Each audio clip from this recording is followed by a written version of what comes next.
Bienvenue à toutes, bienvenue à tous, ravi de vous retrouver pour un nouveau rendez-vous des chansons de ma vie sur Radio J.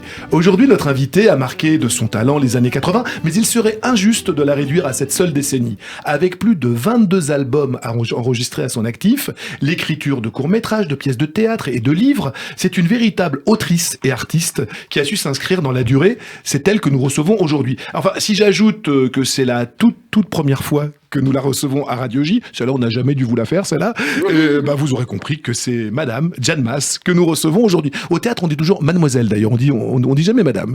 Enfin c'est Jeanne Masse que nous avons le plaisir de recevoir aujourd'hui. Oui. Bonjour Jeanne, comment allez-vous? Ça va très bien, merci. Alors je vous remercie d'autant plus d'être là, c'est que là vous êtes là pour une toute petite durée, enfin un petit mois à Paris, et vous arrivez tout droit des États-Unis. Tout à fait, oui.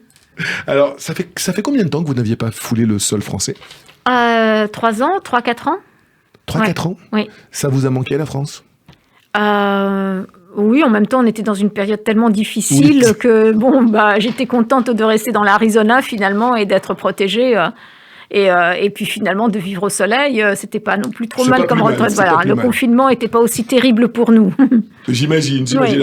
Alors Jeanne, votre actualité, c'est ce retour en France, ce retour sur scène, le retour au public français, 2 soirs à Paris, aux Folies Bergères, les 29 et 30 avril prochains. Et puis, pour tous ceux, il n'y a pas que la France, il y a des tas de dates en province, dont nous parlerons, on donnera toutes les dates à la fin de cette émission. Et puis, il y a surtout un nouveau single, une nouvelle chanson qui m'a profondément touché. Vous êtes toujours raconté, vous avez toujours été auteur de vos textes, mais là, cette chanson-là, Lettre à mon père, elle dit des choses que vous n'avez jamais dit avant. Je vous propose qu'on l'écoute et on en parle. Vous a poussé à vous raconter aussi directement et à parler de cette relation, de cette non-relation aussi de manière aussi limpide?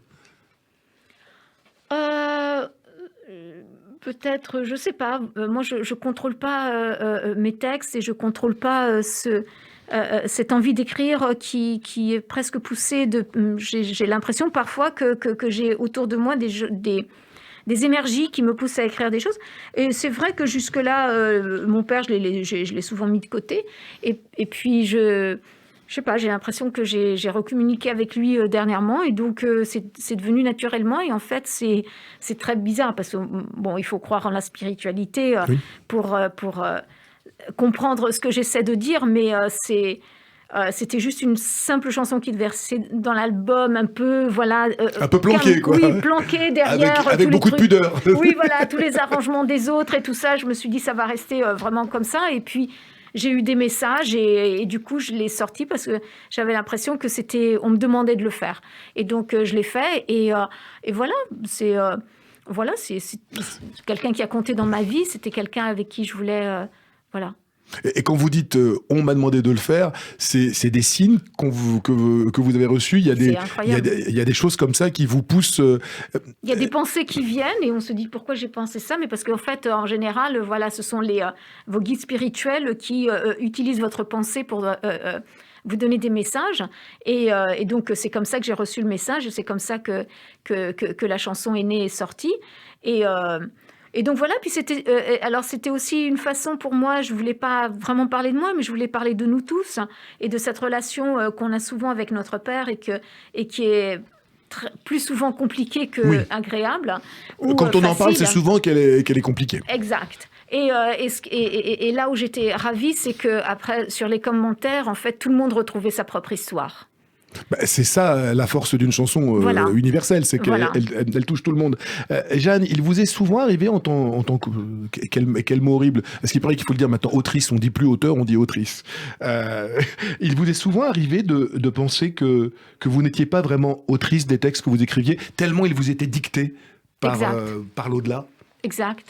Mais c'est comme ça quand on me demande comment te vient l'inspiration, mais je ne sais pas l'inspiration, je ne la contrôle pas. Quand elle arrive comme quelque chose... C'est boulimique, c'est-à-dire les mots arrivent comme ça, les mélodies arrivent, j'écris, j'ai des bouts de feuilles de partout et je sens que je ne peux pas m'arrêter et en fait ça ne vient pas de moi, je sens qu'il y a une force derrière tout ça. Donc, c'est extraordinaire, hein. Vous travaillez tous les jours, c'est quelque chose, c'est comme un muscle, c'est comme une discipline, ou alors vous laissez les muscles venir vous taper sur l'épaule. Ça se passe comment? Bah, ça se passe quand ça doit venir, ça vient, hein. Mais ça, moi, je Il n'y a contrôle pas de rien. discipline, il y a des gens qui se lèvent tous les matins, qui mettent leur réveil pour pouvoir bosser, quoi. Il y a Ouais. beaucoup d'écrivains qui travaillent comme ça. Vous, non. Non. C'est quand la bouffée d'inspiration vous prend. Ouais, tout à fait. Serge Lama disait dans une de ses chansons, quand le soleil du cœur s'allume, l'éteindre serait un péché. Donc c'est vraiment ça, quoi. C'est quand ce soleil vient vous éclairer, hop, c'est parti, Tout à quoi. fait. Mais écoutez, si ça donne des réussites comme, Oh, c'est gentil. comme celle que l'on vient d'entendre. En tout cas, laissez ce soleil encore vous éclairer longtemps. Jeanne, vous connaissez le principe de cette émission. Votre producteur nous a soufflé à l'oreille 5 chansons qui ont compté dans votre parcours. Et on va comme ça bavarder à bâton rompu dans une promenade musicale au gré de ces 5 chansons. Alors, je crois savoir que vous êtes né à Alicante, en Espagne. Oui. On sait très peu de choses sur votre enfance. La chanson, ça faisait partie de votre univers lorsque vous étiez gamine? Oui, bien sûr, hein. On écoutait de la musique chez vous? Non. Non. Non. C'était la musique est venue à moi et j'ai été ensuite vers la musique. C'était quelque chose qui était en moi. J'ai ça en moi. Je ne sais pas l'expliquer. Je ne sais pas le contrôler. Je pense que je suis née pour être artiste et donc du coup j'ai tout fait pour l'être, hein. Et même quand j'étais pas connue, j'étais déjà artiste. À quel moment vous avez su, vous vous êtes dit dans votre tête, à quel moment est-ce qu'il y a eu un facteur déclencheur où vous vous êtes dit, ma vie, ce sera la scène, ma vie, ce sera aller parler aux autres? Ouais, je pense que j'avais 7-8 ans parce qu'en fait, je faisais déjà mes spectacles dans les cours de récréation. D'accord. Donc, j'inventais, je créais des chansons, je faisais mes spectacles, À j'imitais... 7-8 ans, vous étiez en France ou en Espagne encore à l'époque? En France, parce que En moi, France. j'ai pas vraiment vécu en Espagne. Vous êtes né à Alicante, en Espagne? Oui, je suis née à Alicante, mais on est très vite venu en France. Oui. Et donc, j'ai pas de souvenir donc, de l'Espagne où je chantais, absolument pas, mais j'ai tout commencé ici. Et à En 7-8 France, ans, donc, vous étiez là. voilà, à l'école primaire, et je faisais déjà mes spectacles. Et donc, c'est à partir de là, j'ai compris qu'en fait, moi, j'arrivais à donner du bonheur aux gens et j'ai voulu continuer. J'ai continué tout le temps, hein. À 15 ans, je faisais mes spectacles dans la salle de centre culturel de Garches. J'ai pas arrêté. Vous avez toujours su que ce serait ça. Cette fois-là, vous l'avez toujours eu, J'ai quoi. toujours su que j'étais faite pour ça. Ouais. Et je voulais pas passer à côté de quelque chose qui était en moi. J'aurais sans doute été brillante peut-être dans d'autres métiers, mais ça, c'était pas... Je voulais faire ça, c'était même pas un métier, c'était une passion. J'étais là comme ça et voilà. Et justement, dans cette passion, il y a eu une parole, quelqu'un de votre entourage, un prof, une institutrice, un instituteur, qui vous a donné le visa, quoi, qui vous a donné, comme, je sais pas, est-ce qu'il y a une parole qui a compté, qui a été plus fondatrice que les autres, justement, dans cette construction, dans cette foi? Pour faire ce métier? Oui. Non, c'était en moi. Puis vous savez, comme je suis tellement indépendante, je veux dire, quoi qu'on me dise, quand j'ai un truc en tête, je le fais, hein. Alors, la première chanson et le premier artiste que vous avez choisi, c'est quelqu'un avec qui vous avez travaillé. Il a produit certains de vos titres dans l'album Jeanne Masse, dans les années 80. Et je crois savoir que vous avez aussi chanté la chanson que vous avez décidé de nous faire réécouter dans l'album Goodbye, je reviendrai. Il y a votre version de cette chanson de Daniel Balavoine, puisque c'est de lui dont il s'agit, de Dieu que l'amour est triste. Et pourquoi cette chanson et pourquoi Daniel? Alors, pourquoi cette chanson? Parce que moi, j'avais découvert Daniel Balavoine avec un single quand j'habitais en Italie et je démarrais tout juste en France. Oui. Mais je l'ai découvert avant de démarrer en France et avant d'avoir mon succès toute première fois en France. Et je m'intéressais un peu à ce qui s'était passé aux artistes français. Je suis tombée sur son single « Dieu que l'amour est triste » et je me suis dit, mamie, mais quel culot d'écrire ça. Et j'étais fascinée. C'est une phrase que vous pourriez reprendre à votre compte, ça? Et Dieu que l'amour est triste, vous trouvez vraiment qu'il est triste, l'amour? Parce que sa chanson est assez, oui, parce assez qu'en grave. fait, c'est vrai que l'amour est triste. Et c'est vrai qu'on a tendance à écrire des chansons, on dit je t'aime, tu m'aimes. On est porté plutôt, c'est euphorisant, un amour aussi. Oui, certainement, mais lui, il avait cette sincérité de dire, voilà, on souffre par amour, et donc l'amour, il est triste, en fait. Et j'avais trouvé que c'était tellement pertinent, je me suis dit, oh là là, il a le courage d'écrire ça. Et en fait, ma destinée, encore une fois, c'était de le rencontrer. Donc ça, c'était un outil pour me rapprocher de lui. Et donc, quand je suis revenue en France et que on m'a dit, est-ce que il y a des artistes avec qui tu voudrais travailler? Tout de suite, j'ai dit, il y a ce gars qui chante Dieu que l'amour est triste. Et donc, on m'a dit, Balavoine, non, mais il est pas facile. Et j'ai dit, alors moi, les trucs, on me dit, c'est pas facile, je m'en fous. Vous y allez encore plus. Donc, ils l'ont contacté, et ce qui était très bien, c'est qu'en fait, il a dit, ouais, bien sûr, ça m'intéresse, je vais parler avec elle. Et ça s'est fait tout naturellement. Et ça s'est fait tout naturellement, mais c'est, je crois, bon, encore une fois, il faut croire en la spiritualité, mais Balavoine était une partie de moi, en fait, quelque part, et on s'est rencontrés dans des vies précédentes. C'est pour ça que c'était très, très, très intense entre nous. C'était très systématique. Ça a été très spontané et intense, en fait. On se reconnaît quand on revient, sauf qu'on n'en a pas conscience. Mais vous savez que vous êtes particulièrement chanceuse parce que le talent de Daniel Balavoine, beaucoup d'artistes ont été séduits par ce talent-là. Et finalement, quand on regarde sa discographie et ses collaborations, il n'a pas travaillé avec tant d'artistes que ça, quoi. Je crois qu'il y a Catherine Ferry, pour qui il a beaucoup écrit. Et puis il y a vous. Alors, vous, il n'a pas écrit, il a juste réalisé les titres. Et réalisé, c'est-à-dire qu'il a pris vos chansons et qu'il y a mis sa patte comme un cuisinier qui parfairait une recette. Mais c'est vrai que... J'ai l'impression, moi je l'ai jamais rencontré ce monsieur, mais j'ai l'impression qu'il était totalement habité. Et quand on vous connaît un petit peu, on se dit que cette rencontre-là devait être assez énergisante. Ah ben c'était. En fait, je sais pas, j'ai jamais été électrocutée, mais je pense que quand on était ensemble, c'était la même sensation d'électrocution, quoi. Tellement c'était fort, moi, j'étais comme ça. Donc, il y avait des énergies extrêmement puissantes qui se mettaient en accord. Et dans les studios, il faudrait demander à ceux qui travaillaient avec nous s'ils ressentaient cette coordination ensemble. Et il était très créatif et très, son aura était extrêmement forte aussi. Donc, moi, j'étais très impressionnée au début, mais ça a été un grand moment. Et encore aujourd'hui, je traîne cette énergie qu'il a laissée en moi. Je la traîne en moi et je sais qu'il est souvent là. Hein. Qu'est-ce que vous avez gardé de lui? Justement, c'était ma question. Est-ce qu'il y a une parole, un conseil, une recommandation qu'il vous a faite et que vous avez gardée et à laquelle vous pensez encore aujourd'hui? Encore aujourd'hui. Oui, il m'avait dit, écoute, tu sais, ce métier, soit tu fais toute ta vie la même chanson et tu prends pas de risques, soit... tu prends des risques, tu changes, tu te renouvelles et tu prends le risque de décevoir. C'est ce que j'ai fait. En 22 albums, c'est ce que vous avez vraiment fait. J'ai souvent déçu peut-être, mais j'ai été libre. Et au moins, j'ai proposé ce que je pensais être juste.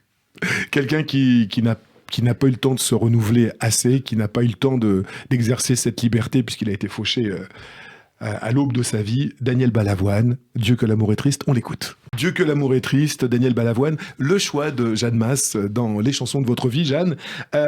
Jeanne, avant votre immense succès en 1984, est-ce que vous avez eu la sensation d'avoir galéré? Oh oui. Oui, oui.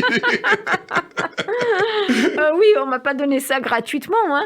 Je regardais mes amis qui réussissaient, qui démarraient comme moi, je les voyais. Mais le succès est arrivé très très jeune quand même. Vous aviez 24-25 balais quand. Oui, voilà, c'est ça. Mais c'était. Mais c'est vrai que certaines ont réussi avant moi en Italie. Je pense à Donatella Retore et je me disais, mon Dieu, mais moi ça n'arrivera peut-être jamais. Et en fait, c'était pas mon moment, c'est tout. Et il fallait encore que je traverse des étapes pour rencontrer les personnes qui allaient m'aider à trouver ce succès. Donc, mais oui, ça n'a pas été simple. Hein. Ça n'a pas été simple. Hein. Alors, en Italie, vous allez me préciser, parce que, en fait, quand on lit, il y a beaucoup de biographies sur vous. Alors, je voudrais justement faire un petit peu un tri entre les bonnes infos et les moins bonnes infos. Je reprends. Justement, en parlant de l'Italie, j'aimerais faire un petit tri avec vous. Vous allez me préciser quelles sont les bonnes infos et quelles sont les mauvaises. Je crois savoir que vous avez été animatrice à la télé italienne. Tout à fait. Et pendant longtemps, je crois. 1 an, 1 ou 2 ans, oui. Alors, info ou intox, vous auriez tenu une crêperie ou une pizzeria en Italie? Une crêperie, d'accord, justement. Ça s'appelait Chez Sissi. C'est Sissi, le nom de mon amie Sylvana. Oui. Et en fait, on avait monté cette crêperie parce qu'elle avait eu la chance de trouver un local où on avait pu monter cette toute petite crêperie. Au début, on n'avait jamais personne. Puis un jour, on a eu un article sur La Repubblica, sur le journal La Repubblica. Et là, on a eu salle pleine tout le temps. J'ai jamais fait autant de crêpes de ma vie. C'était horrible. Mais vous faisiez ces crêpes tout en sachant que c'était pas là votre destinée, tout en continuant j'imagine, à travailler sur vos chansons, à rencontrer des gens. Et je tournais aussi, j'allais faire des concerts aussi, donc je sais, mais je gagnais pas beaucoup d'argent, et donc et puis il fallait bien que j'aide mon ami, et puis il fallait bien qu'on bouffe, donc en fait c'était ça, et je voulais l'aider, mais mon but n'a jamais été de tenir une crêperie ou de devenir crêperière. Ça, j'imagine bien. Alors Jeanne, toute première fois, immense succès, printemps 1984. Comment ça s'est passé, la rencontre avec cette chanson et avec votre producteur de l'époque, le regretté Jean-Jacques Souplet? Ça s'est passé comment? La chanson, vous la rencontrez comment? Moi, j'ai un souvenir très très précis. Je devais avoir une petite vingtaine d'années. Votre premier Champs-Élysées. J'étais devant la télé et on a vu arriver quelque chose qu'on n'avait jamais vu encore. C'est-à-dire une manière de se mouvoir, un texte, on pouvait y comprendre ce qu'on avait envie d'y comprendre. La toute première fois, c'était... Il y a eu, je crois, 25 000 plus ou moins versions plus ou moins fantaisistes autour de cette chanson. Mais en tout cas, un air entêtant et un visage qu'on n'oublierait pas. Ça s'est passé comment? Ça s'est passé qu'en fait, je faisais des chansons rock. Oui. Et puis, dans un studio avec Marco Lecci, qui avait ce studio et qui donc enregistrait. Au moment de mixer, il m'a dit « Mais tu vas où avec ça ?» J'ai dit « Je vais les présenter à une maison de disques. » Il m'a dit « Mais laisse tomber, tu iras nulle part et tout. » Et donc, il me dit « Moi, j'ai des potes, je vais te les présenter. » Je connaissais la Bottega dell'Arte, ce groupe, parce que des fois, je les rencontrais en tournée quand je tournais aussi. Et donc, ils sont venus un par un, et puis ils avaient des chansons dans un tiroir. Ils ont sorti, à l'époque, toute première fois, s'intitulait « Cuore di Vento ». Le compositeur était Romano Muzumara, c'est ça? Muzumara, était Roberto Zanelli. D'accord. Et il y avait Piero Calabrese, Massimo Calabrese, et il y avait aussi le batteur du groupe. Donc c'était vraiment une œuvre en collaboration. Une œuvre en collaboration, et donc ils m'ont fait chanter, tout ça, et on a fait une version française. Le texte vous est venu facilement? Oui. J'avais commencé à écrire mes textes grâce au manager de Pino Daniele qui m'avait poussé à écrire mes textes. Un immense auteur-compositeur transalpin. Ecco. Et donc, je suis venue en France avec mes maquettes sous la main, et puis on a frappé aux portes des maisons de disques avec un gars super sympa. C'est dommage, j'ai perdu son contact, qui travaillait dans une maison d'édition, qui était un pote de... Vous savez, toujours le pote le pote du pote, d'accord. Qui va m'aider, qui m'a accompagnée. Je me suis fait jeter de partout. Et puis j'ai rencontré un producteur fou, un mec super illuminé comme ça. Il a écouté la chanson, il a dit « Ouais, je suis sûr, je vais te trouver la maison de disques et tout ». Moi, je l'ai suivi, j'y croyais pas. Je m'étais fait jeter de partout, j'y croyais pas. Et il m'obtient un rendez-vous avec EMI, qui à l'époque était Pathé Marconi. Oui. Et on a eu cet entretien avec Souplet, et Jean-Jacques Souplet, et qui m'a dit... J'avais jamais entendu quelqu'un.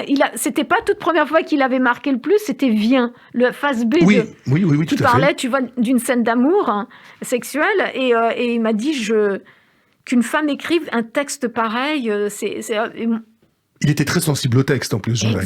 Exact. Pour nos auditeurs, Jeanne, de petites secondes, je reprécise qui était, je dis qui était parce qu'il nous a quittés il y a quelques années, et Jean-Jacques Souplet, c'était le producteur de Dave, de Francis Cabrel, de Gérard Lenormand, et puis plus tard de Gérard Blanc, et puis plus tard de Richard de Witt, et puis de vous. Enfin, c'est lui qui vous a signé. Voilà, c'est lui qui m'a signé. Il avait une âme très artistique, il adorait les artistes, et il a été d'un énorme soutien. Même si, après m'avoir signé, la direction chez Pathé a changé, donc du coup, il ne me suivait plus trop. Mais je lui ai toujours été très reconnaissante, parce que c'était quelqu'un qui a aidé énormément d'artistes. Oui.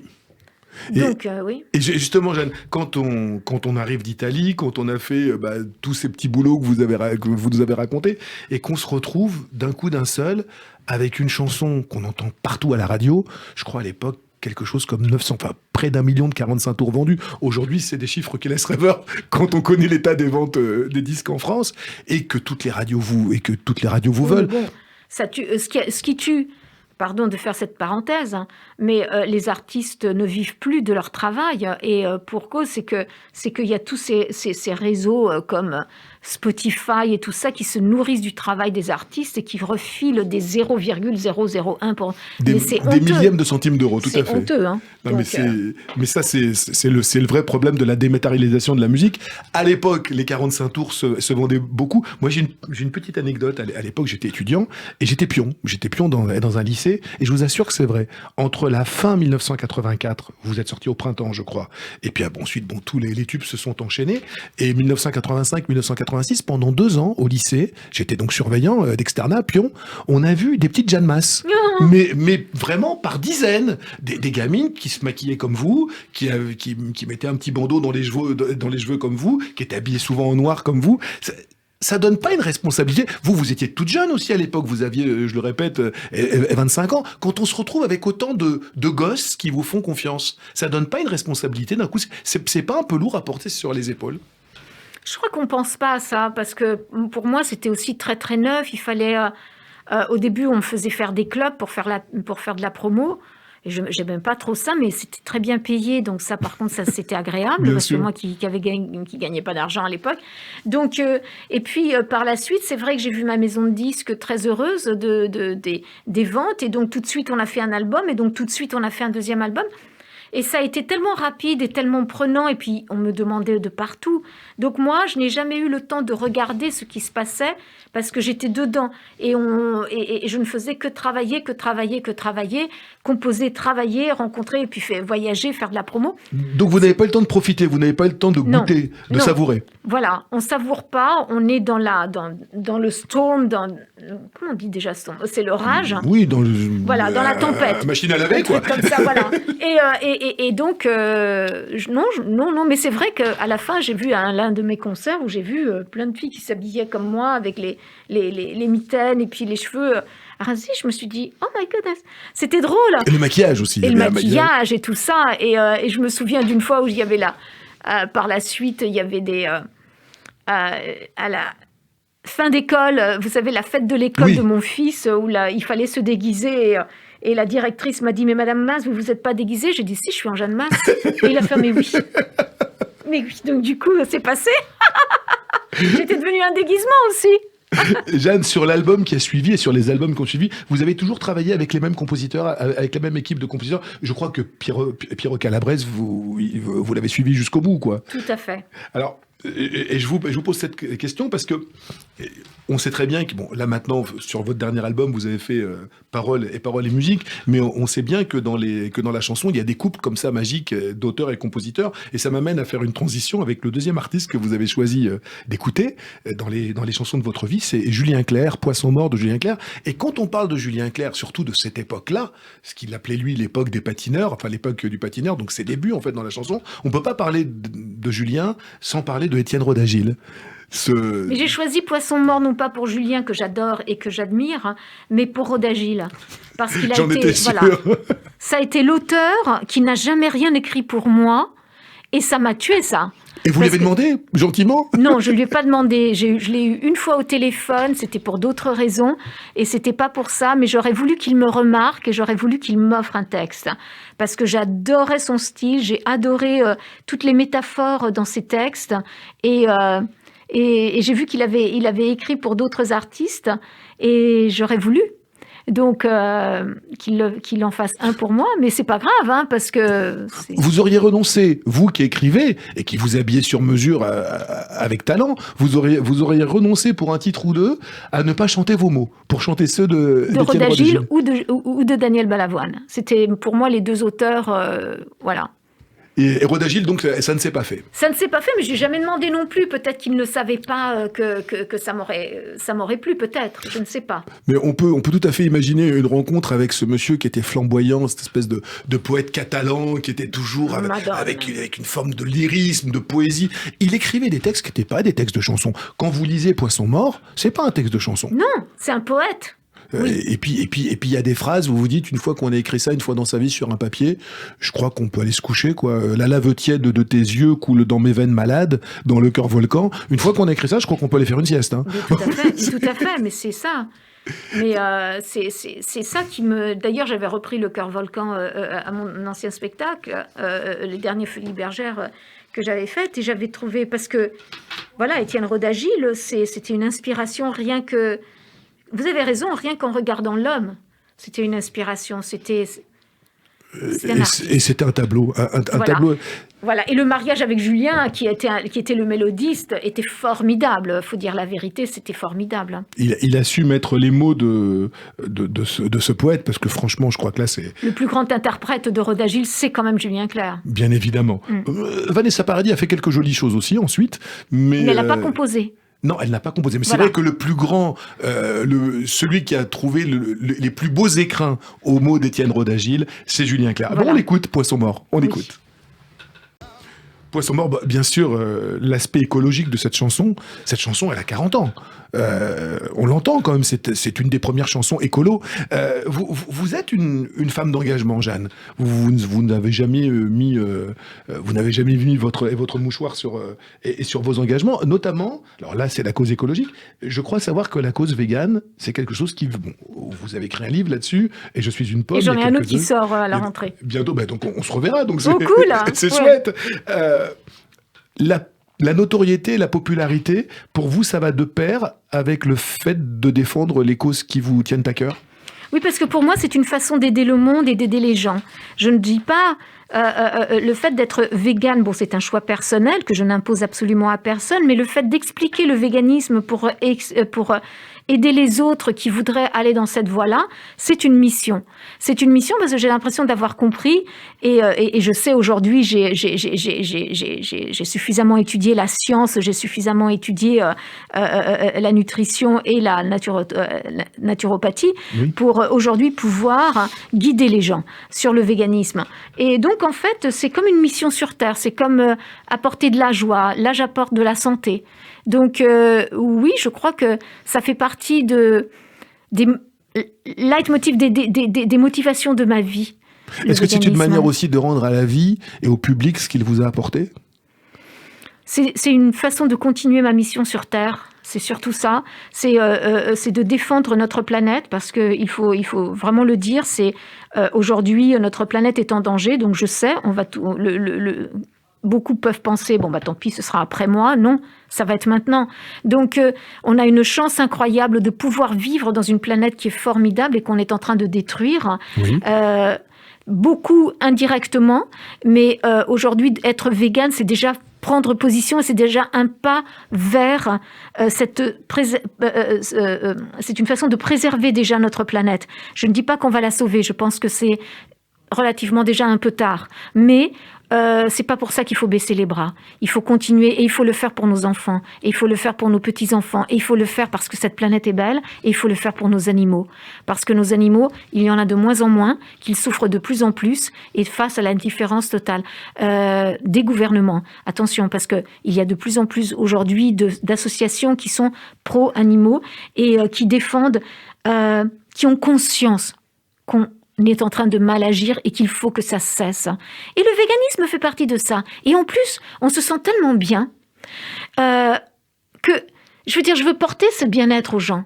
C'est pour ça que j'écris des livres sur le véganisme. Et ce qui est notable chez vous, c'est que ce message-là, vous n'avez pas attendu qu'il soit à la mode, qu'il soit tendance pour en parler. Il y a 30 ans, vous chantiez déjà ça et vous vous exprimiez. Ça vous a d'ailleurs pas fait que des amis, ça. Il y a des moments où vous avez pris des volets de bois vert, justement, parce que vous disiez haut et fort des choses qui n'étaient pas forcément tendance. C'est vrai.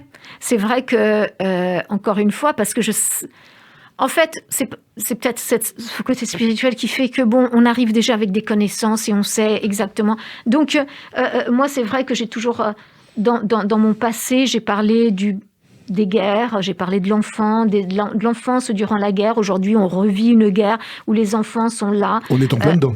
Je veux dire, où les enfants souffrent, où les enfants ne vont plus à l'école, où les enfants ne mangent plus à leur faim. Mais qu'est-ce que c'est que ce monde? On n'évoluera donc jamais. Il y a aussi le problème de notre planète. Ça fait des années qu'on nous dit attention, attention, attention. Et la planète, on a l'impression que tout le monde s'en fout de la planète, tellement Voilà. On a cru pendant le confinement que les gens allaient prendre conscience. Enfin, il y a beaucoup de gens qui se sont dit, là au moins, on va prendre conscience. Et beaucoup ont déjà pris conscience. Vous savez que le véganisme et les commandes véganes ont augmenté de 60%. Durant la crise sanitaire. Voilà. Durant le confinement, les gens ont eu cette prise de conscience en disant, il faut peut-être qu'on arrête de mal s'alimenter, parce que vous savez combien l'alimentation influence votre état de santé. Bien évidemment. Et combien, je veux dire, quand vous êtes végane et que le Covid, par exemple, vous avez 70% de chances en moins de développer les formes graves de Covid quand vous êtes végane, parce que vous n'intoxiquez pas votre corps. Et il faut dire la vérité. Et il faut aider les gens à bien s'alimenter. Et on s'alimente très mal aujourd'hui. Regardez, on va que dans les fast-foods, on prend des trucs, on prend les surgelés, on fait tout dans les micro-ondes, et on ne sait même pas ce qu'il y a dans l'alimentation. Les gens n'ont pas le temps de retourner. Il faut prendre le temps de vivre. Sans ça, vous raccourcissez votre vie. Il faut le temps de bien s'alimenter. Sans ça, vous raccourcissez votre vie. Et la vie peut être un merveilleux parcours. Et ça, vous l'avez toujours dit. Et voilà. Et donc, j'ai toujours défendu ça. J'ai toujours défendu la planète avec la Terre, que j'ai écrit il y a des années. Et j'ai défendu les femmes aussi, la cause Alors justement, des femmes. Oui. Le mot femme, c'est un mot qui revient très... sur le véganisme, j'en ai pour 10 heures. mais avec plaisir. Le mot femme, c'est un mot qui revient très très souvent dans vos chansons, Femmes d'aujourd'hui, l'art des femmes. Vous vous sentez féministe? Est-ce que c'est un mot que vous employez facilement? Parce qu'aujourd'hui, ce vocable, on a l'impression qu'il recouvre plein de choses. Ouais. Oui, alors le mot féministe me fait toujours un petit peu peur, parce que moi j'étais avec des vrais féministes, j'étais amie avec des vrais féministes en Italie qui rejetaient les hommes. Alors moi je les rejette pas. Non. Enfin, je suis sévère parce que je veux C'était dommage. Bah oui, puis je me serais pas amusée autant. Mais quelque part, je veux une égalité homme-femme de partout. Donc c'est ça qui m'ennuie, c'est le côté machiste un peu. Mais je ne suis absolument pas féministe. Par contre, je suis pro-femme. C'est-à-dire, je trouve que on n'est pas assez à l'écoute des femmes, on ne protège pas suffisamment les femmes. Et encore aujourd'hui, je trouve qu'on ne les protège pas assez. Vous avez eu la sensation de devoir plus vous battre pour vous imposer dans ce métier en tant que femme? Ça a été plus compliqué pour vous? Oui, c'était plus compliqué parce que les femmes, on leur demande toujours on les réduit à un acte sexuel qui paraît évident parce que c'est un monde qui est géré par une majorité d'hommes. Pourtant, quand on vous connaît un petit peu, on n'a pas l'impression qu'on peut vous réduire facilement. Moi, on m'a pas réduite. Hein. Vous savez très bien, c'est ce que vous voulez, vous avez une personnalité. C'est ce que disait Voltaire aussi. Il n'était pas pour les compromis. Il était, j'y arriverai parce que je suis talentueux. Et je disais exactement la même chose. J'y arriverai sans coucher. Par contre, c'est vrai que des fois, ça m'a joué des tours. Ok, je couchais pas, j'obtenais pas. Ce que vous désiriez à ce moment-là. Voilà. Les mouvements, les balance ton porc, les MeToo. Alors, les balance ton porc, mais qu'on retire cette expression, parce que le pauvre porc, il est déjà balancé et maltraité. Donc, trouvez une autre expression, les filles. Hein. C'est une insulte au porc. Mais oui. Est-ce que vous avez l'impression qu'il y a eu des abus à ce niveau-là? Parce qu'il y a aussi, alors bien évidemment qu'il fallait dénoncer tous ces comportements scandaleux, criminels, mais on a l'impression aussi parfois, il y a eu des gens aussi qui ont eu une réputation ruinée alors qu'ils n'avaient rien fait. Je pense à Dominique Baudis, par exemple, maire de Toulouse, ancien présentateur, journaliste éminent à TF1, le présentateur du journal de 20h. Le mec, vraiment, s'est pris, mais vraiment... Ah bon? Je connais pas ce monsieur. C'est un monsieur vraiment que la rumeur a tué sur des faux témoignages. Est-ce que vous pensez pas qu'à un moment, il va falloir que les choses se remettent un petit peu... Est-ce que le curseur n'est pas allé un peu loin? Moi, je pense qu'il faut être honnête, c'est tout. Il faut être honnête parce qu'il y a beaucoup de femmes qui en jouent de ça, faut pas exagérer. Et il faut être honnête. Et puis, ce qu'on fait en privé, on le fait en privé. Si tu l'as fait, c'est que tu avais une raison de le faire. Maintenant, je ne dis pas que le viol ou le harcèlement sont excusables. Bien jamais. Évidemment, mais il ne s'agit pas de ça. Mais il faut aussi reconnaître qu'il y a un moment, on peut résoudre certaines choses et certains abus personnellement. Enfin, moi, je les ai résolus personnellement. J'ai pas été attaquée ou mettre sur le devant de la scène des gens qui m'auraient fait des propositions indécentes. Ça fait partie de la vie. Je suis née femme et donc je vis avec les conséquences d'être femme. C'est pas toujours drôle, mais des fois, ça peut aider. Jeanne, dans vos choix, alors vous avez retenu une femme qui s'est imposée sur le marché américain, qui s'est imposée dans la musique, qui s'est imposée à Hollywood. L'industrie à Hollywood, c'est pas simple. En tant que chanteuse, en tant qu'actrice, en tant que productrice, qui n'avait pas forcément au départ un physique facile face à la norme de la beauté au moment où elle a commencé. C'est une grande dame qui s'appelle Barbara Streisand. Et d'elle, vous avez touché Et d'elle, vous avez choisi une chanson qui vous touche tout particulièrement, qui est The Way We Were, extraite du film The Way We Were, de film réalisé par Sidney Pollack. Pourquoi elle et pourquoi cette chanson-là en particulier ? Mais parce que la technique de Barbara Streisand est une technique qu'on aimerait tout avoir. Cette femme est incroyablement... sa voix est unique. Je veux dire, il y a des artistes qui ont des voix extraordinaires. Hein. Attention, je pense à Céline Dion, oui. Des voix extraordinaires. Mais Barbara Streisand, rien que d'y penser, ça me fait venir la chair de poule. Oui. C'est unique. Elle est unique. C'est une femme unique. Et quand je l'écoutais... Et quel tempérament! Quel tempérament, c'est une femme forte. D'ailleurs, elle avait dit un truc sur les hommes qui était très, très, très pertinent, puisque c'est une femme extrêmement intelligente aussi, et qui avait dit, on passe toute notre vie à changer un homme, et quand il a changé, on s'en plaint. Ça, c'est génial. Et je me suis dit, mais elle a tout compris. Elle a tout compris. C'est une femme extraordinaire. Et cette chanson, en fait, c'est parce qu'il faut l'écouter. Il faut l'écouter parce que moi, elle me fait venir juste la chair de poule. Et puis en plus, ça faisait partie d'un film où elle est excellentissime. Vous saviez que cette chanson, elle n'en a pas voulu au départ. Ah oui ? La mélodie de Marvin Hamlisch, elle n'en voulait pas. Elle trouvait que c'était trop mineur, elle voulait quelque chose en majeur, elle voulait quelque chose de fort, et il a fallu que le producteur et le compositeur, pour une fois, vraiment lui fassent la démonstration que pour sa voix, c'était ça qu'il fallait qu'elle fasse, et après la première maquette, lorsqu'elle s'est réécoutée, bon, voilà, il y avait plus de débat, elle a chanté la chanson. Oui, parfois, on entend une chanson et on peut passer à côté. Exact. Et vous êtes arrivé de passer à côté, vous, Jeanne, de grosses chansons. Il y a une légende qui veut qu'on vous ait proposé la musique de Comme un ouragan et que vous ne l'ayez pas pris. C'est vrai, oui, ça ou pas ? Oui, c'est vrai. Après, on se dit, zut alors. Mais en même temps, peut-être que je ne l'aurais pas aussi bien défendu que Stéphanie de Monaco. Donc voilà, c'était destin. Il y a d'autres chansons comme ça que vous avez laissé passer, mais sans regret, en disant non, ça c'est vraiment pas pour moi, et qui sont devenus des tubes chantés par d'autres interprètes ? Non. La seule, mais moi, c'est pas moi qui l'avais refusée, on me l'a retirée, c'était Patti Bravo, Pensiero Stupendo. On en parle tout à l'heure. Ouais, voilà. Alors là, on reste avec Barbara Streisand. Donc oui. Quelqu'un qui vous touche beaucoup, ça on l'entend, rien qu'à vous entendre en parler, on sent l'émotion. Barbara Streisand, The Way We Were, le choix de Jeanne Mas dans les chansons de ma vie, sur Radio J. La magnifique chanson The Way We Were, Barbara Streisand, le choix de Jeanne Mas dans ses chansons de ma vie.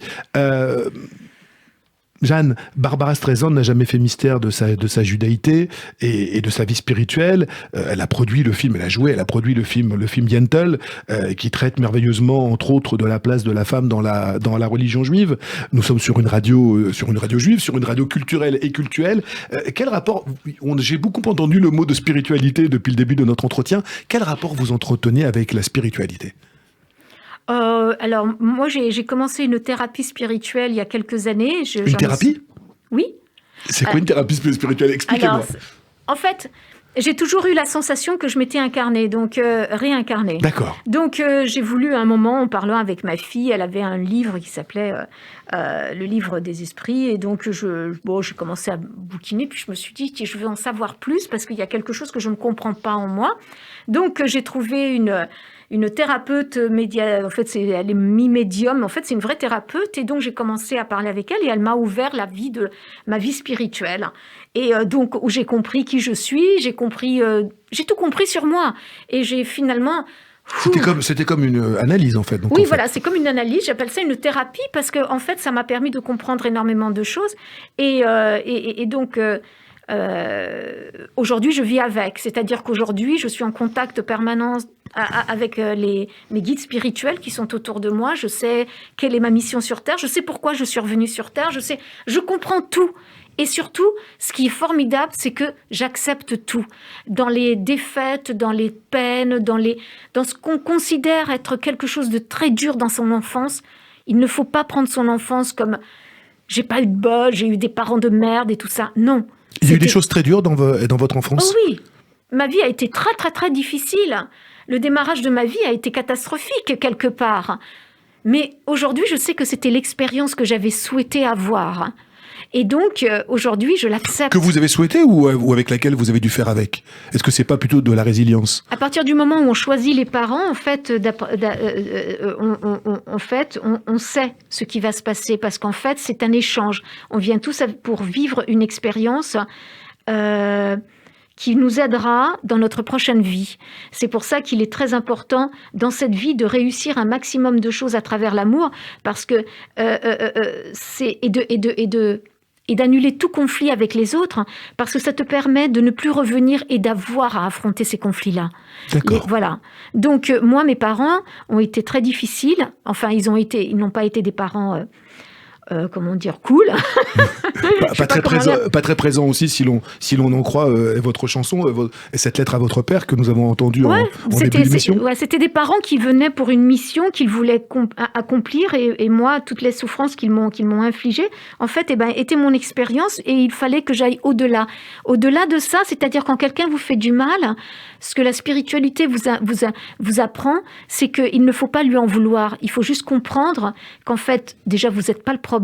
Quelqu'un qui vous fait du mal, le problème, c'est lui, qui reporte sur vous toute son insatisfaction, toute sa jalousie, tout son propre problème. Vous n'êtes pas le problème. Vous recevez ça, et en échange, il faut juste s'annuler et apporter de la compassion, pardonner, de l'amour. Le pardon, c'est quelque chose qui vous parle. Ouais, alors moi, je dis pas le mot pardon, même si je sais que c'est le mot pardon, mais je dis acceptation. J'accepte. J'accepte ce qu'on m'a fait, parce que c'est une expérience et que j'arrive à la dépasser et à la surpasser avec cette acceptation. Et donc, je n'ai plus de rancœur, je n'ai pas de haine, je n'ai pas de... Vous voyez, c'est ça. J'entends. Et elle est exacte. Et en fait, c'est vrai que Barbara est très spirituelle aussi. Elle est très en contact. D'ailleurs, je crois qu'elle a... oui, elle n'a pas écrit là-dessus... sur sa spiritualité. Si. Je ne sais pas si elle a fait un bouquin, mais elle s'est souvent exprimée là-dessus. Effectivement, elle a eu une enfance aussi extrêmement compliquée. Voilà. La place d'une femme dans cette famille-là, c'était pas simple. Mais moi, je rebondis sur ce que vous disiez, Jeanne. Dans la religion juive, on dit, il y a une phrase qui me parle beaucoup, et qui dit « pardonne, mais n'oublie pas ». J'ai l'impression que ça résume exactement ce que vous êtes en train de dire. Voilà, tu ne peux pas oublier, parce que oublier, de toute façon, c'est ne pas affronter. Il faut affronter. Il faut se dire, voilà, j'ai vécu ça, il faut être honnête avec soi-même, il faut être honnête avec les autres et accepter. Et en fait, c'est ça. Mais vous savez, il y a beaucoup à apprendre de la religion juive, hein, parce que ce sont de grands spirituels. Et c'est vrai qu'il y a tout un enseignement, et c'est un peu dommage qu'ils ne partagent pas cet enseignement qu'ils apportent. Je crois que les portes des talmudistes sont ouvertes à tout le monde. Enfin, il y a toute une littérature, il y a même des cours à Paris de vulgarisation sur la Torah qui sont vraiment, vous n'avez pas de... honnêtement, bon, il y a eu ces 2 ans de pandémie qui nous ont tous laissés chez nous, mais je crois savoir qu'il y a beaucoup de gens qui font justement, je n'aime pas le mot, mais non pas de la vulgarisation, mais de l'explication à des gens qui ne sont pas forcément de cette obédience-là. Non, franchement, je crois que ça se partage. Mais vous partagez votre spiritualité ? Oui, enfin, en tout cas, et les connaissances, bien sûr. Voilà. Mais je sens que vous êtes intéressé à ça. Enfin, oui, tout à fait. Ah, mais tout à fait. De toute façon, déjà, mon prénom est un prénom d'origine juive. Oui. Jeanne. Ok.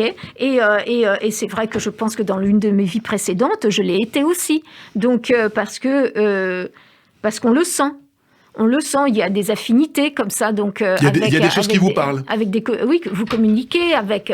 Donc, voilà. Et puis c'est vrai que... Et puis c'est vrai que j'ai vécu des vies avec de grands spirituels aussi, qui étaient d'origine juive. Donc c'est la spiritualité qui vous aide aujourd'hui à continuer à avancer. C'est la spiritualité qui vous tient debout aujourd'hui. Ce qui me tient debout, c'est ma mission. Donc une forme de spiritualité. Si vous croyez que vous avez une mission, c'est une forme de spiritualité déjà. C'est ma spiritualité, c'est ma façon de penser qui est influencée par, mais également par le bouddhisme, parce que j'ai été bouddhiste dans des vies précédentes. Je ne le suis pas dans cette vie parce que j'ai décidé de ne pas m'associer à aucun. Mais je suis très bouddhiste finalement. C'est cette influence comme ça que quand je me suis réveillée, quand j'ai réalisé que je m'étais réincarnée, ma première réaction a été je vais tout réussir dans cette vie pour ne plus jamais revenir. Et ça, c'est une pensée totalement bouddhiste. Et donc, oui, j'ai des tonnes d'influence, mais c'est ça qui m'a permis aujourd'hui d'être équilibrée. Parce que j'imagine que les lendemains d'un succès comme celui que vous avez vécu, même si vous continuez, bien sûr, encore une fois, et nous ne saurions vous réduire à un passé, ce serait profondément malhonnête. Vous êtes sur scène, vous continuez, vous enregistrez des albums, mais quand on a vécu une telle déferlante, il faut être forte pour arriver à passer outre et à être maman et à continuer à faire sa famille. Et ça n'a pas dû être simple pour vous. Non, c'est pas simple, mais aujourd'hui, c'est vrai que c'est très étrange, mais j'ai vécu un très très gros succès, et puis par la suite, ça a dégringolé, mais ça a chuté très très très rapidement, faut dire la vérité. Aujourd'hui, je me retrouve face à ce grand succès que j'ai vécu, que je ne vis plus. Je pourrais en être aigrie, je pourrais le rechercher. C'est pas et votre en genre, fait, ça. non. Parce qu'en fait, ça m'a permis aujourd'hui, comment j'affronte cette défaite, mais en fait en continuant de créer, et c'est ma création Puis qui c'est va pas une prendre le défaite. dessus. Et il y a beaucoup de gens qui aimeraient vivre des défaites comme vous. Oui, mais pour beaucoup de gens, c'est une défaite parce que je ne vends plus autant qu'avant. Or, ce n'est pas la vente de l'album qui est important, c'est ta créativité, c'est la création que tu apportes. Est-ce que ce que tu écris émeut encore? Apparemment, oui. Et c'est là la force. Et c'est là que tu comprends quel est ton métier. Le métier, quand tu vends, c'est formidable parce que ça t'aide à acheter une maison plus grande et à mettre à l'abri tes enfants, à les aider. Et avoir un petit peu plus de faux amis. Ou de vrais amis. Exact. Mais à la fin, on n'a pas d'amis. En fait, on n'a que des gens avec qui on communique. Et il faut surtout pas d'attachement parce que c'est l'attachement qui fait souffrir. Alors justement, en parlant d'attachement, un attachement qui fait pas souffrir, vous avez 2 enfants, vous êtes maman de 2 enfants, Victoria et Christopher, qui tous les deux ont embrassé des carrières artistiques. Je crois savoir que votre fille, elle est romancière. Le Bal des Folles, qui est sorti en 2019. Elle a cartonné. Oui, tout à fait. Votre fils, je crois qu'il est ingé son. Il est ingénieur du son. Il a fait le Super Bowl là dernièrement à Los Angeles. Et quel type de maman vous êtes ? Alors moi, j'ai toujours été, comme j'étais une maman seule à élever ses enfants, j'ai toujours été une maman à l'écoute de ses enfants et surtout, j'ai pas été une maman extrêmement pouponneuse, mes petits, à les embrasser tout le temps. J'ai été très protectrice. Je suis une louve, hein. Donc je regardais plus à droite à gauche. Une mère juive un peu, quoi. Exact, ok. Et mon fils, tu vas pas te laisser faire, ok. Attends, t'as vu la fille, ce qu'elle t'a dit? Non, elle te respecte pas, donc tu laisses tomber. Exactement. On y croirait, hein. Non, mais je suis comme ça, hein. Donc, tout à fait. Mais en fait, j'ai soutenu mes enfants dans les envies qu'ils avaient d'explorer. Et en fait, ils m'ont choisi comme maman, puisqu'en fait, on fait le choix on choisit ses propres parents. Ils m'ont choisi parce qu'ils savaient que j'allais leur donner cette stabilité et que j'allais les aider à entreprendre l'expérience qu'ils sont venus vivre sur Terre. Donc aujourd'hui, quelle maman je suis disponible, mais je suis à l'écart de leur vie. C'est-à-dire que vous les laissez vivre. Ils savent qu'ils peuvent compter sur moi et ils savent que je serai toujours présente, mais ils n'ont pas besoin de moi. Une maman disponible, mais pas une maman abusive. Je suis, pas omniprésente, je leur demande rien. Ils viennent vers moi quand ils ont besoin de moi. Ils savent votre carrière, ils connaissent. J'imagine qu'ils doivent voir à longueur d'année des rediffusions. Enfin, ils ont vos disques. Quel regard ils portent sur votre carrière aujourd'hui ? Alors mon fils s'en fout complètement, bon, parce que lui, de toute façon, on vit aux États-Unis où je suis strictement personne, donc pour lui c'est formidable, il en a rien à foutre. Hein. Ma fille, ça a été plus problématique quand elle a sorti son livre, parce que évidemment on disait c'est la fille de Jeanne Masse. Donc ça, elle l'a très mal vécu et elle m'en a quand même assez voulu, alors que j'étais quand même innocente. Ce n'est pas de ma faute. Si les gens font cette comparaison, et en plus, bon, je suis désolée, mais c'est comme ça. C'est le métier qui fait ça, mais elle n'avait pas encore cette notion du métier. Par contre, je sais pas, c'est ce qu'elle pense de ma carrière. Justement, aujourd'hui, elle essaie de s'en éloigner pour pouvoir exister. En tant qu'elle-même, quoi. Oui, voilà, mais ça va venir avec le temps. Voilà. Jeanne, on parlait du passé, les tournées Star 80, les RFM Party, tous ces podiums nostalgiques. J'ai l'impression que vous avez un sacré second degré là-dessus. Il suffit de vous voir jouer votre propre rôle, d'ailleurs, dans le film Star 80. Faut avoir de l'humour pour jouer ça. Faut avoir de l'humour, surtout qu'en plus, ils m'ont fagoté comme Mylène Farmer. Donc, je m'en suis pas rendu compte tout de suite. C'est les fans qui m'ont dit « Pourquoi tu t'es habillée comme Mylène Farmer ?» J'ai dit « Comment ça ?» Il me dit « Oui, t'as la même coiffure. » Je dis « Ah bon ?» J'avais jamais vu un concert de Mylène Farmer, donc triple humour, ok. Non seulement je me prenais en dérision, mais en plus j'étais fagotée comme Mylène Farmer, donc voilà. Non, c'est une vraie preuve d'humour, de recul et d'humilité. Ces tournées nostalgiques, on vous sent quand même un petit peu Vous y avez participé à certains grands événements, au Stade de France notamment, mais j'ai l'impression que vous regardez ça, enfin que vous consommez avec modération, quoi, à la juste distance. Comment ça? Il y a des artistes qui ne font que ça aujourd'hui. Il y a des artistes, et à l'époque où ça marchait bien, qui faisaient 80 dates par an en chantant une chanson et toujours la même tous les soirs. J'ai l'impression que c'est pas votre truc, ça. Oh non, moi j'aime trop créer. J'aime trop créer. La création est pour moi essentielle. Si je crée pas de nouvelles choses et si je me remets pas en question, si je me ramasse pas par terre pour me relever, je veux dire ma vie n'est que ça. Et puis il y a tellement de choses qui me passionnent. Donc moi, me lever le matin et savoir que je vais faire la même chose qu'hier, j'ai des paniques attaques. Hein. Mais ces chansons, vous ne les reniez pas non plus. Ah non, je les adore. Je les fais tout le temps dans mes concerts. Maintenant, j'ai participé à quelques concerts des années 80. Oui, le Stade de France oui, notamment. Voilà, si c'est bien organisé, parce que pour moi, ça c'est très important. Et si les artistes sont respectés, je viens. En fait, moi, j'avais commencé à suivre une tournée 80, mais les artistes n'étaient pas respectés, donc je suis partie. Et après, avec Cheyenne, Coco, oui. que tu connais, donc lui, par contre, il a un profond respect pour les artistes. Et tout était extrêmement bien organisé, donc j'étais rassurée. Et donc, j'ai participé quand il m'a demandé de venir 2 fois. Et donc, je l'ai fait. Et c'est comme ça qu'on doit travailler, parce que c'est une communion artistique qu'il doit y avoir entre les artistes et le producteur. Il n'y a pas plus ou moins. Une communion aussi entre le passé et l'avenir. Exact. C'est parce que ces chansons ont existé que peut-être vous pouvez aujourd'hui continuer à faire entendre Mais tout à fait. Vos nouvelles compositions. Alors, mes nouvelles compositions, il n'y a que mes fans qui aiment les écouter, mais par contre, ça me permet aujourd'hui de défendre la cause animale. Ou de défendre d'autres comme le véganisme. C'est-à-dire de continuer à avoir voix au chapitre. Voilà, c'est-à-dire d'être utile. Jeanne, grâce à ces chansons de votre vie, je vous propose d'aller faire un petit tour en Italie, donc où vous avez vécu, pour découvrir, j'avoue que je la connaissais pas et je vous remercie parce que c'est une jolie découverte, une artiste italienne. À entendre sa voix, j'avais l'impression qu'on était entre Sylvie Vartan et Amanda Lear, qui s'appelle Patti Pravo, et dont la carrière s'étend chez nos cousins transalpins sur quelques 5 décennies. C'est dire vraiment que c'est une icône de la variété italienne. Les gens l'adorent.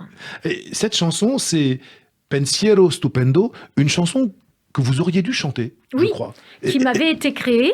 Elle avait été créée pour moi à l'époque. Donc à l'époque, vous étiez en Italie. Voilà, avec la RCA. Et les producteurs de l'époque ont dit non, Patti Bravo, faut qu'elle revienne. Il y avait un comeback de l'artiste. Elle a besoin d'une chanson forte. Ils me l'ont retirée pour la lui donner. Et elle en a fait un tube. Mais c'est une chance en fait pour vous, parce que s'il y avait eu cette chanson, peut-être qu'il n'y aurait jamais eu toute première fois. Exact. Ma vie aurait été différente. Donc quelque part, cette chanson, on peut lui dire merci.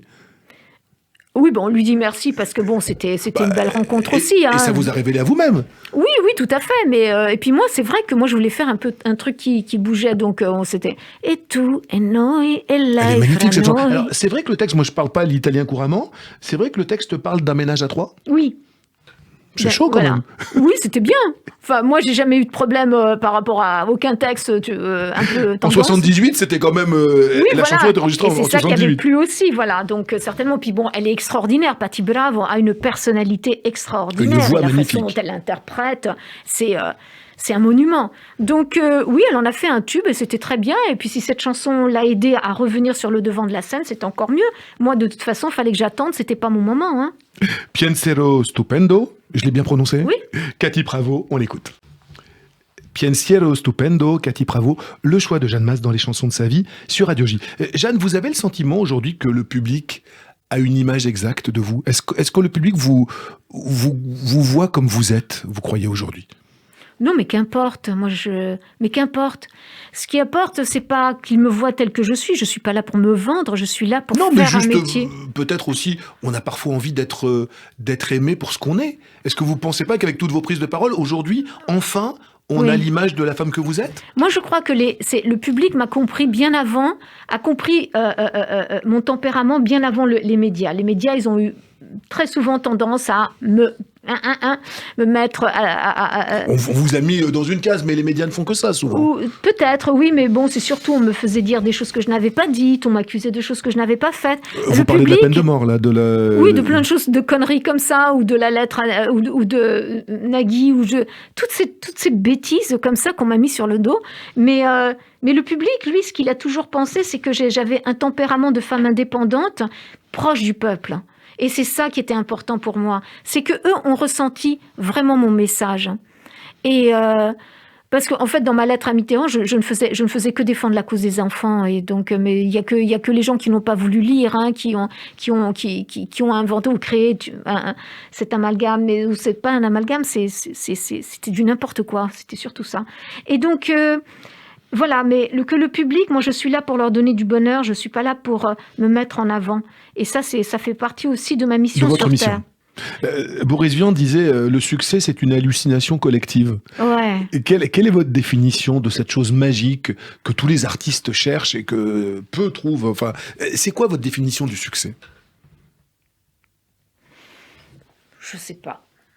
C'est de la magie, c'est quelque chose qui s'explique? Ou est-ce que finalement, aujourd'hui, avec tout le travail que vous avez fait sur vous, vous savez que le succès devait être là à ce moment-là et que vous étiez là pour le vivre? Non, j'ai jamais pensé que j'aurais du succès, même si je savais qu'un jour j'y arriverais. Mais ça, c'était en moi, parce que je le savais, puisque j'ai écrit tout ça avant de revenir. Mais non, je ne sais pas ce qu'est le succès exactement, parce que, encore une fois, quand on est à l'intérieur, on ne le vit qu'à travers beaucoup de travail. Et moi, c'est comme ça que je l'ai vécu, beaucoup de travail. Mais je ne sais pas ce que le succès représente. Et je crois que ça peut être quelque chose de formidable, comme quelque chose de très dangereux. Et comme disait Balavoine, le succès, on le savoure quand on a 20 ans. Après, on s'en fout.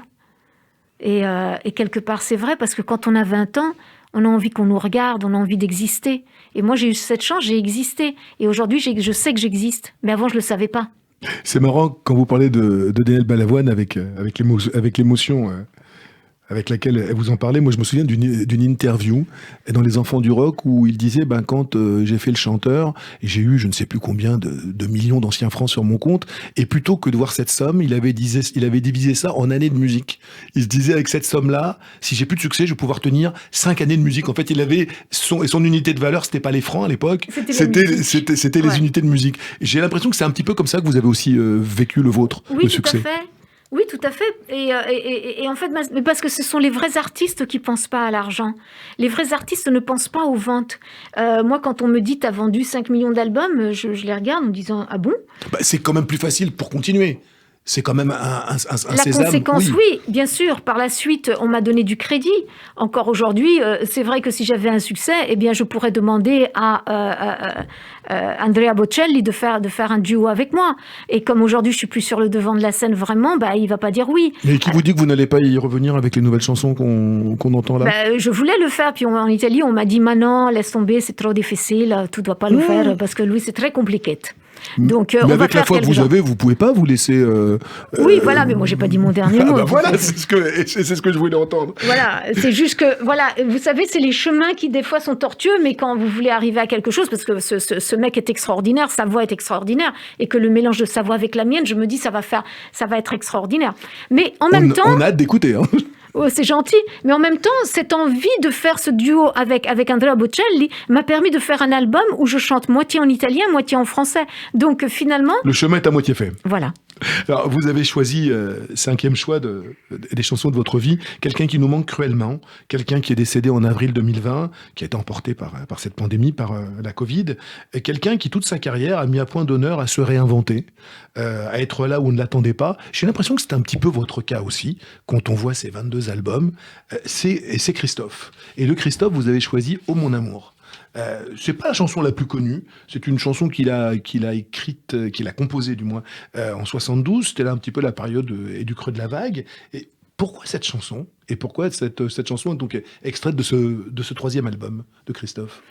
Parce que quand on l'écoute, il y a beaucoup de belles chansons de Christophe. Les mots bleus, est sans doute la plus connue, mais celle-ci, quand vous l'écoutez, il y a une souffrance derrière, alors que Christophe n'a jamais montré aucune souffrance. C'était un homme qui n'était pas dans la transparence. Il fallait creuser pour savoir. Il se cachait beaucoup. Énormément. Une pudeur. Une pudeur incroyable. Mais là, on sent. Là, on peut, à travers sa voix, on comprend qu'il y avait quelque chose de douloureux. C'était juste avant qu'il ne rencontre Jean-Michel Jarre. pas le compositeur, l'auteur, parce qu'on parle toujours de Jean-Michel Jarre, Equinox, on oublie les magnifiques textes. Les mots bleus, c'est Jean-Michel Jarre. Bien évidemment. Et c'est vrai que cet album, quand on l'écoute, grâce à vous, en préparant cette émission, je suis allé... Oui, il y a des chansons comme Main dans la main aussi, qui est magnifique. Et c'est vrai qu'on entend un Christophe comme on l'a rarement entendu ensuite. On l'écoute, cette chanson, Ô mon amour, Christophe. Ô mon amour, le choix de Jeanne Masse, dans les chansons de ma vie sur Radio J. Jeanne, on va arriver bientôt au terme de notre promenade en chanson.